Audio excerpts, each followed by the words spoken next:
Hola, buenas tardes. Por esta ocasión vamos a, vamos a hablar de un tema muy bonito que se puede abordar desde diferentes puntos de vista. Vamos a hablar del amor. Lo podemos abordar desde el punto de vista de la filosofía. También lo podemos abordar desde el punto de vista de la poesía, de la ciencia inclusive, porque es una palabra que abarca mucho y que nadie la puede definir de una forma que nos deje complacidos a todos. Se ha intentado y hablar de ese tema, pues a veces no concluye nada, aunque tenemos tenemos mucho material para abordarlo de una forma seria y tratar de entenderlo, aunque no lo definamos, porque realmente no se puede. Es un concepto muy amplio. Entonces, estaba yo pensando por dónde empezar y hay un libro de Platón. Dicen que Platón escribió aproximadamente 25 diálogos, 25 de los cuales pues yo tengo todos, por ahí tengo otros libros más donde se van concentrando estos diálogos que decía Platón, que de alguna forma intentaba parafrasear lo que contaba, lo que vivía su maestro Sócrates. Muchos cuando hablan de Platón, del amor, pues lo remite al amor platónico, pero Platón nunca definió el amor de él, del platónico, aunque se tiene un concepto que dicen que es un idealizamiento de poner el amor en un lugar muy alto, que al final no termina por concretarse en la práctica, se hace estigmatizado como algo, digamos, se le ha puesto la connotación de algo negativo. Dicen, lo tuyo es un amor imposible, un amor platónico, pero en realidad el concepto es más amplio y ahora lo vamos a entender. Entonces, en este libro, uno de los diálogos que se llama El banquete es el tratado más amplio que se conoce hasta la fecha, y que por ahí presumen algunos que en este libro, en este diálogo de Platón, del banquete, engloba casi todos los conceptos que hasta la fecha manejamos. El que ustedes me quieran decir, si leen el libro, ahí viene ese concepto que ustedes tienen. Y entonces vamos a empezar por decir que el personaje central del banquete es Sócrates. El libro lo escribió Platón. Escribió más o menos 25 libros, en general son diálogos, y hay formas distintas de interpretar el contenido de ese libro. Su estilo es más o menos contarlo como si fueran obras de teatro, y en todos los diálogos hay un personaje principal que es como el alter ego de Platón, o sea, Sócrates, su maestro. Es tan ambiguo saber cuándo está hablando Platón o cuándo está evocando lo que decía su maestro. La verdad es que cuando él conoció a Platón, a su maestro, él era muy chiquito y posiblemente ya no recuerde todo lo que él dijo, lo que dijo Sócrates. Sócrates murió en el 399 a.C., pero no escribió nada. Entonces todo lo que cuenta en sus diálogos Platón es lo que recuerda, y ahí aprovecha para explicar sus conceptos que tiene él de la filosofía. ¿De qué cuenta el libro del banquete? ¿Qué se habló en ese banquete? Pues bien, era una especie de comilona, un simposio. Simposio en griego quiere decir tomar juntos. Esta comilona que se hace en las casas, en esta ocasión se hizo en la casa de un poeta que acababa de ganar una olimpiada de poesía. Ese poeta se llamaba Agatón. Pues bien, Agatón invitó a todos, obviamente solo a hombres, porque en ese tiempo la mujer estaba, digamos que excluida de meterse en temas de debates. Aunque Grecia, como cuna de la democracia, pues no eran tan demócratas como pareciera, pero era un buen inicio, ¿va? Solo fueron invitados hombres a ese festejo. En realidad ya habían estado festejando desde una noche anterior, por lo cual ya estaban bastante tomados. Y entre estos personajes, uno de los invitados era Sócrates. Lo usual en esa época era que como una práctica muy común, era comer y tomar mucho vino en cantidades grandes y después debatir algún tema. Pues bien, uno de los comensales dice: ¿de qué vamos a debatir esta noche? Y otro responde: ¿qué les parece si debatimos del amor? Y empieza el debate sobre el amor. Aquí hay que aclarar que en este banquete se dieron 6 discursos. Hubo 6 personas, oradores, que dijeron lo que ellos creían que era. Y cada discurso que se daba, el siguiente trataba de opacar al anterior, de sobreponerse, por lo cual se hacían exquisitas escuchar esos discursos. Era una especie como de escalera. Cada un nuevo discurso refutaba al anterior, no de manera frontal, sino de que cada un nuevo discurso implicaba la superación del anterior. En algún punto de los 6 discursos, el último es el de Sócrates.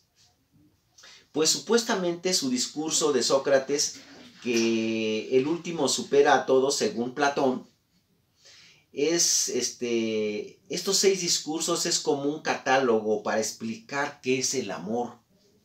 ¿Quién de todos ellos lo explica mejor?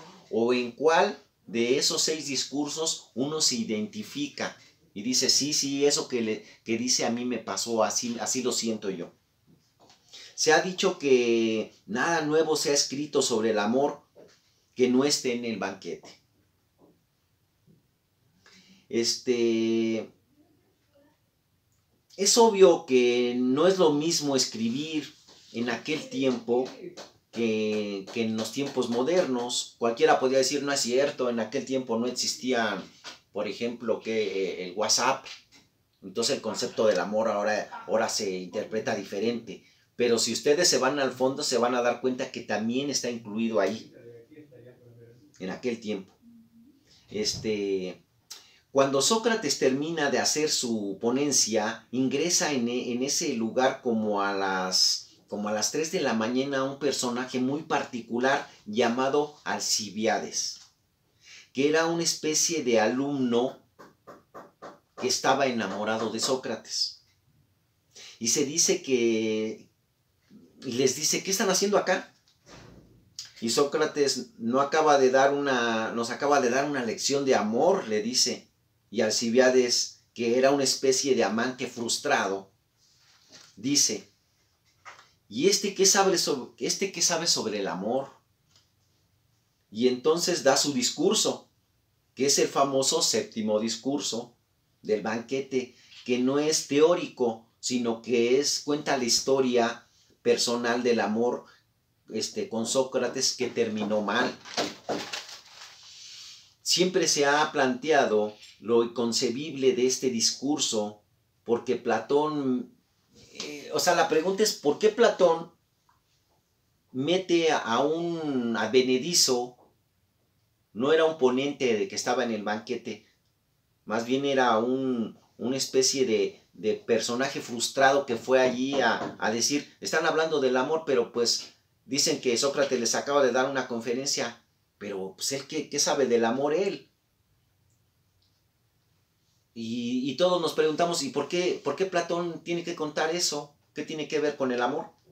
Pues ahorita lo vamos a entender. Este personaje que también se desvive en decir elogios de Sócrates, pero al final lo deja mal parado. De los 6 discursos hay 2 que son los más recordados, el de Sócrates y el de Aristófanes. El discurso del amor, conocido como la búsqueda de mi otra mitad, o la media naranja, o sea, el mito del andrógino. Aquí hay una anécdota interesante. Se cuenta, los expertos, que este tal Aristófanes, todos los personajes que menciona el banquete, fueron personajes reales, que sí existieron. Hay testimonios que nos prueban de que sí existieron, que no son personajes ficticios. Ese banquete sí se dio.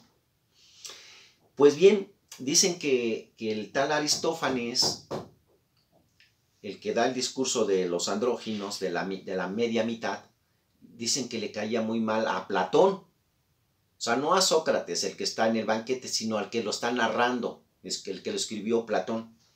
Y que pues, él en un afán como de ponerlo, ridiculizarlo, por decir, de dejarlo mal ante los lectores, pues dijo que de los 6 discursos, su discurso iba a ser un discurso que tenía poco sustento, digamos, medio ridículo, y lo pone en boca de Aristófanes. Pero a final de cuentas, como siempre pasa en la historia, a veces le quieres hacer mal a alguien y le haces bien. Pues este discurso es el que más recuerda a la gente y el que más identifica a la gente con él. Ahorita se los vamos a contar. Pues el tal Aristófanes, que los adoradores son personajes reales, ya habíamos dicho. Aristófanes era un comediógrafo. Se supone que Platón lo odiaba y dijo que este discurso para él era cursi, como para dejarlo mal parado, como un tonto. Y como ya habíamos dicho, pues pasó todo lo contrario. El tema del banquete es el amor, pero también la filosofía. En este libro aparece por primera vez la palabra filosofía, amor a la sabiduría, como una sola palabra. Ya existía la palabra filósofo, pero de una forma compuesta. Esta palabra era separada, filos amante y sofos saber. Cuenta la leyenda que a Pitágoras, un rey, lo celebraba y lo adulaba mucho. Le cae muy bien porque era un gran sabio. Y Pitágoras le dijo, no, yo no soy un sabio, soy solo un amante del saber, un buscador de la sabiduría. También en el banquete se habla de la búsqueda de lo bello, que hay un ideal de belleza. Y hay una cuarta hipótesis. Dicen que es como un libro de sociología de cómo se vivía en la vieja Atenas. Hay mucha descripción, mucha narrativa en el cual te puedes ver cómo era un imaginario de cómo era la vida en Atenas en aquel tiempo. En el inicio Sócrates se encuentra a un amigo, y el amigo le dice, ¿qué estás haciendo aquí? Dice, pues voy a la casa de Ágatón a un banquete, ¿quieres venir? Y dice el amigo, vamos pues, dice. Hay una descripción de cómo llegan, de todo lo que va ocurriendo, inclusive de los esclavos, de las mujeres, de cómo les daban, los asean, y cuentan que había también en esa época una idolatría a Sócrates, como si Sócrates fuera la persona que más tenía sabiduría en Atenas, y por ende todos querían ser su amigo, todos lo alababan, lo elogiaban, inclusive se llegó a hacer un mito de que si tú estabas cerca de él, como que te transmitía cierta parte de su sabiduría, así como por osmosis, a lo cual Sócrates pues decía, no es así, más bien se da por comprensión, no es porque tú, pero ellos decían, no, el simple hecho de estar a su lado ya me da a mí un halo como de sabio también a mí, o sea, que se me pegue algo, por lo cual cuando iba a los diferentes banquetes, que era una práctica muy, muy común, todos querían sentarse al lado de él, se peleaban, porque pensaban que tan solo con rozarlo les iba a transmitir un poco de lo que él sabía. Y algo que pasa en el inicio es que antes de llegar a la casa de Ágatón, de repente él se recarga en la casa de un vecino en la puerta y se queda pensando, pone la mano así más o menos como la figura del pensador, y se queda allí pasmado. Y el amigo que lo acompañó, este amigo se llamaba Aristodemo, pues llega al banquete y le preguntan, oye, ¿tú no venías con Sócrates? Y dijo, sí, pero se quedó allí en la casa del vecino. Dicen, ¿qué está haciendo? Dice, no sé, siempre hace lo mismo. Cada tanto tiempo como que se cuelga, se queda concentrado en sus pensamientos sobre sí mismo. Y entonces los demás dicen, sí, sí es cierto, sí, él hace eso muy común. Entonces había varias versiones. Una de las versiones es que decía Sócrates que él tenía un daimon, así un demonio, así como si fuera un angelito de la guarda que le susurraba al oído. Claro que eso es mentira, pero era una forma como de él explicar que él se metía en sí mismo, y que en esa época era muy, muy común aquel dicho que estaba en el pórtico del templo de Delfos, de conócete a ti mismo.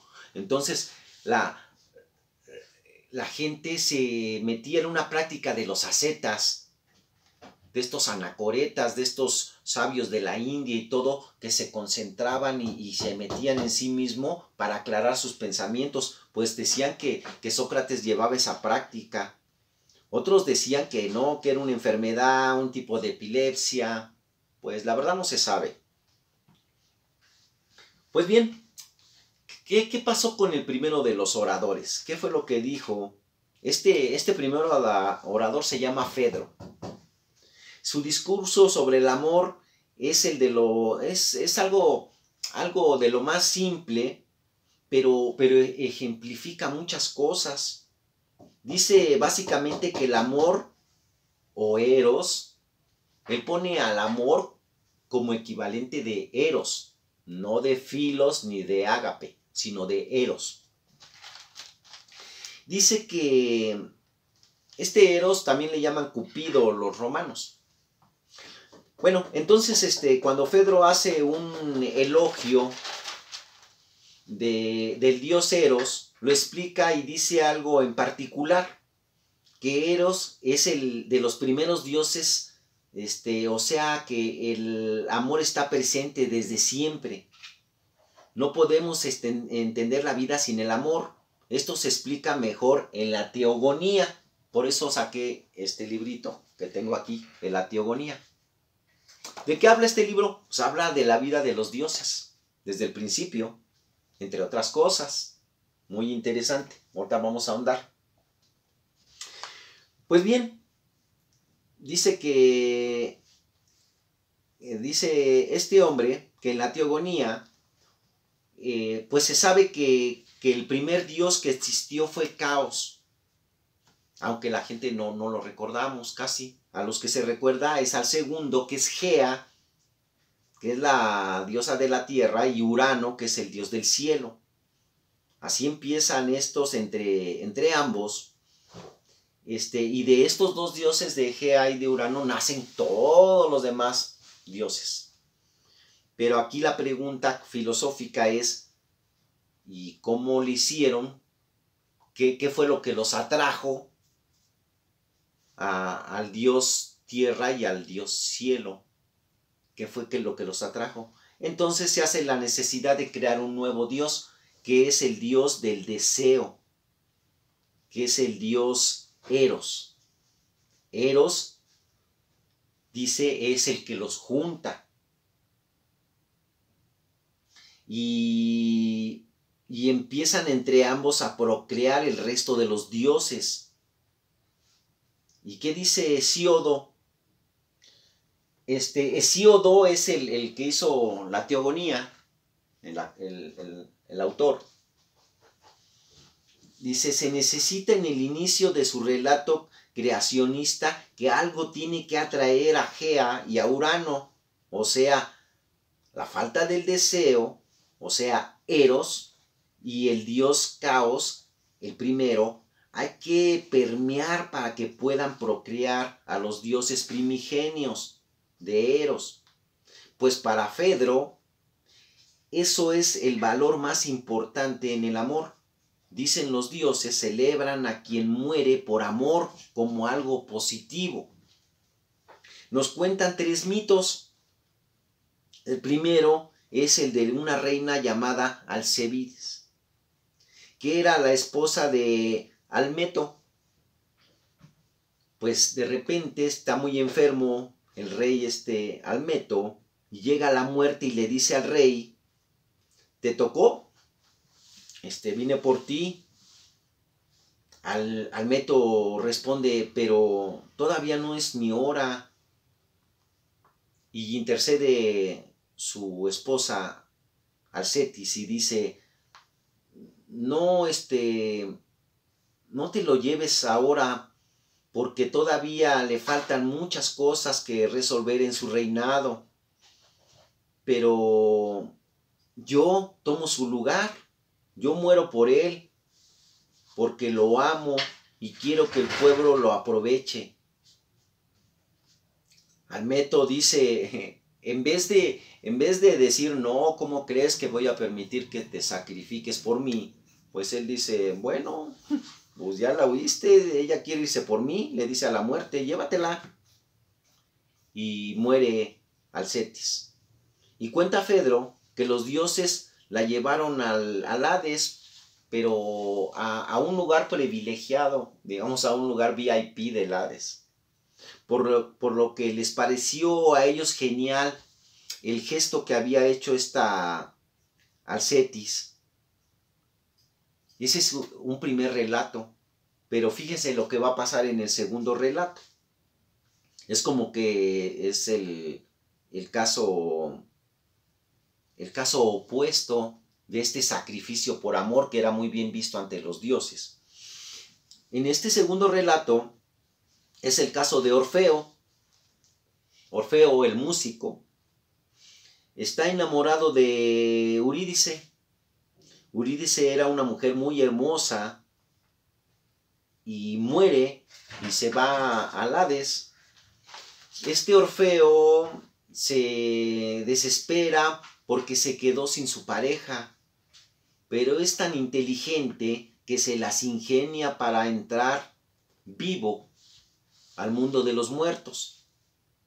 Y la ve a Eurídice y le dice, volvamos a estar juntos. Y cuando la intenta agarrar, Eurídice era un fantasma.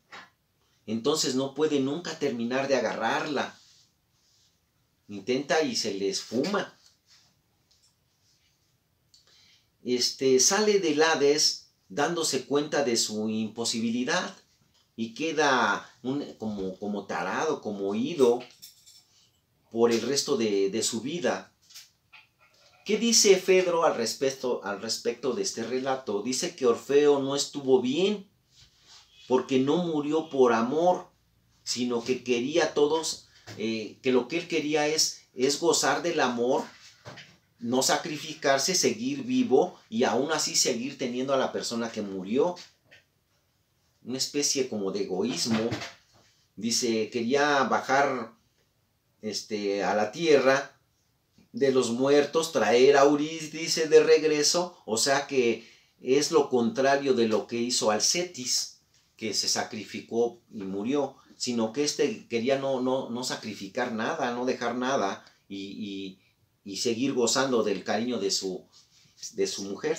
Acá no hay un sacrificio, hay una prioridad absoluta de sí mismo, entonces fue castigado al ver solo un fantasma. Y el tercer caso, el tercer del mito que nos trae Fedro, es el de Aquiles, que les vamos a decir en un segundo capítulo, porque todavía nos queda un buen para contar lo que cuentan los diálogos de Platón. Espero les esté gustando y nos vemos en el siguiente capítulo. Muchas gracias.